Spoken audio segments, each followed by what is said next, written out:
नमस्ते छात्र मित्रों। कक्षा 10वीं विषय हिंदी पहले इकाई का 10वां पाठ ठेस। इसके पहले 2 भागों में हमने आधी जानकारी हासिल की है। आगे देखिए।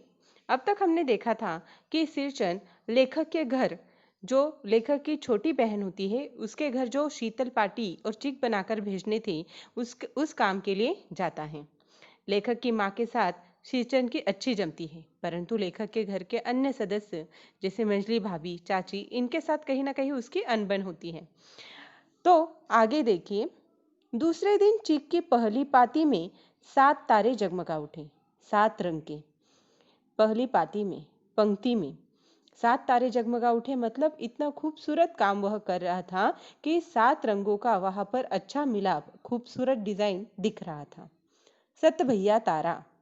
अपने काम में मगन सिरचन को खाने पीने की सुध नहीं रहती, यानी कि उसे कोई ध्यान नहीं रहता था जब वह लगन से अपना काम करता। चिक में सुतली के फंदे डालकर उसने पास पड़े सूप पर निगाह डाली। चिउरा और गुड़ का एक सूखा ढेला। वह इतनी लगन से काम कर रहा था, और जब उसे बाजू में ही सूप में जो उसे दिया गया था खाने के लिए, चिउरा और गुड़ पर नजर पड़ी। मैंने लक्ष्य किया। सिरचन की नाक के पास 2 रेखाएं उभर आई। मैं दौड़कर माँ के पास गया। माँ, आज सिरचन को कलेवा किसने दिया है? सिर्फ चिउरा और गुड़। कलेवा यानी कि सुबह का जलपान। लेखक भाप गए थे कि सिरचन को वह कलेवा अच्छा नहीं लगा है, इसलिए वह अपने माँ के पास जाकर पूछते हैं कि सिर्फ चिउरा और गुड़ ही उसे क्यों दिया है। माँ रसोई घर के अंदर पकवान आदि बनाने में व्यस्त थी। बोली, अरे मंजली, सिरचन को बूंदिया क्यों नहीं देती? तो वह मंजली भाभी से कहती है कि सिरचन को बूंदिया दे। बूंदिया में नहीं खाता काकी। सिरचन के मुंह में चिउरा भरा हुआ था। गुड़ का ढेला सूप में एक किनारे पर पड़ा रहा अछूता। वही चिउरा सिरचन खा रहा था, और खाते खाते उसने कहा कि मैं बूंदिया नहीं खाता, और उसने उस गुड़ के ढेले को हाथ तक न लगाया। माँ की बोली सुनते ही मजली भाभी की भौएं तन गई, यानी कि मजली भाभी को यह अच्छा नहीं लगा। मुट्ठी भर बूंदिया सूप में फेंक कर चली गई, और चिउरा जिस सूप में दिया था सिरचन को, उस सूप में वह मुट्ठी भर बूंदिया डालकर चली गई।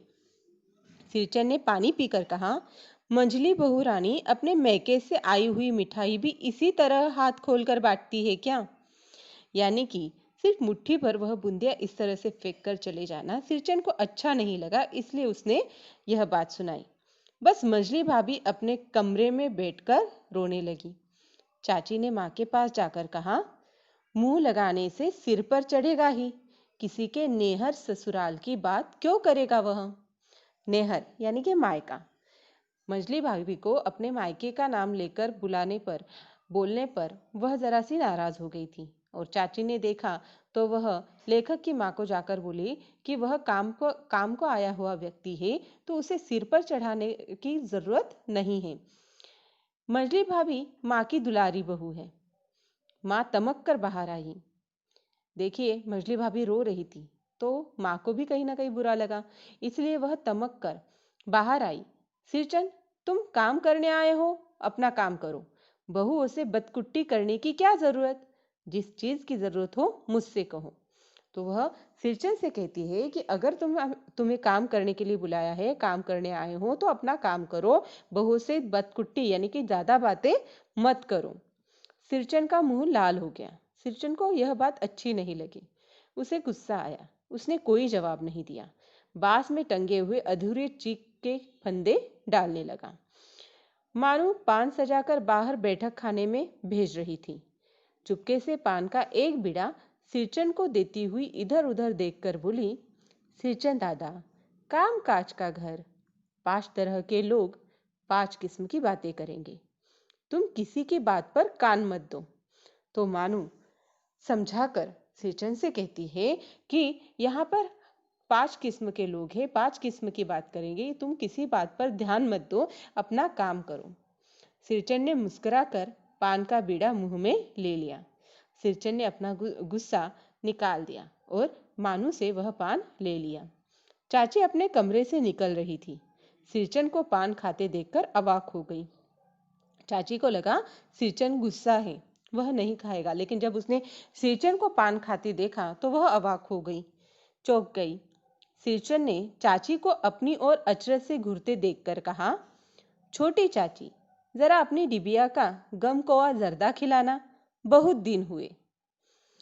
सिरचन चाची को देखता है कि चाची उसकी तरफ देख रही है, तो सिरचन कहता है कि अपनी डिबिया का गम कोआ जर्दा, गम कोआ का मतलब है सुगंधित, और जर्दा एक खाने का पदार्थ, तो गम कोआ जर्दा खिलाने की वह बात करता है। चाची कई कारणों से जली भुनी रहती थी सिरचन से।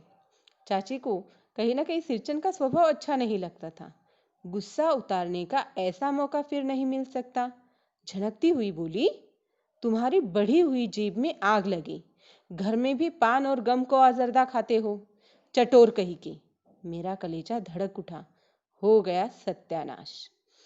सिरचन ने जैसे ही गम को आजर्दा खिलाने की बात कही चाची से, तो चाची को जैसे मौका मिल गया उसका अपमान करने का, और उसने तुरंत उसे दो बातें सुना दी। और यह सुनने के बाद लेखक को लगा कि अब कोई खैर नहीं, बस सिरचन की उंगलियों में सुतली के फंदे पड़ गए। सिरचन का जो काम चल रहा था, काम वह कर रहा था, वह बंद पड़ गया। मानो कुछ देर तक वह चुपचाप बैठा पान को मुंह में घुलाता रहा, फिर अचानक उठकर पिछवाड़े पीक थूक आया। अपनी छुरी, हंसियां वगैरह समेट संभाल कर झोले में रखे। सिरचन ने काम रोक दिया। जो पान वह खा रहा था उसकी पीक वह थूक आया, और सब जो सामान उसका काम का वहां पर पड़ा हुआ था अपने झोले में उसने रख लिया। टंगी हुई अधूरी चीख पर एक निगाह डाली और हनहनाता हुआ आंगन से बाहर निकल गया। उसने जो चीख बना रहा था, पर्दा बना रहा था, वह टंगा हुआ आधा पर्दा वह अधूरी चीख पर एक नजर डाली और वह वैसे ही हनहनाता हुआ गुस्से में बाहर चला गया। देखिए छात्र मित्रों, सिरचन एक स्वाभिमानी ऐसा कारीगर, वह भले ही काम करने जाता हो, वहां लोगों को उसे खाना देना पड़ा हो, तो वह काम करता है इसलिए वहां से खाना खाता है। इसका अर्थ ये नहीं था कि वह भिखारी है। यहाँ पर जिस तरह से उसके साथ बर्ताव हुआ वह भी उसने सहन कर लिया था, लेकिन इतनी बातें सुनाने के बाद वह सहन नहीं कर पाया, उसके स्वाभिमान को ठेस लगी। ठेस का अर्थ होता है ठोकर लगना, पर यह ठोकर उसके स्वाभिमान को लगी थी, उसके दिल को लगी थी। इस वजह से वह गुस्से में वहां से बाहर चला गया। छात्र मित्रों, आज इस भाग में हम इतनी ही जानकारी लेंगे, आगे की जानकारी हम आगे के भाग में लेंगे। और यहाँ पर जो अभी आखिर में कृति स्वाध्याय के प्रश्न आपको दिए जाएंगे, वह अपनी हिंदी की नोटबुक में जरूर लिखिए। घर पे रहिए, सुरक्षित रहिए। धन्यवाद।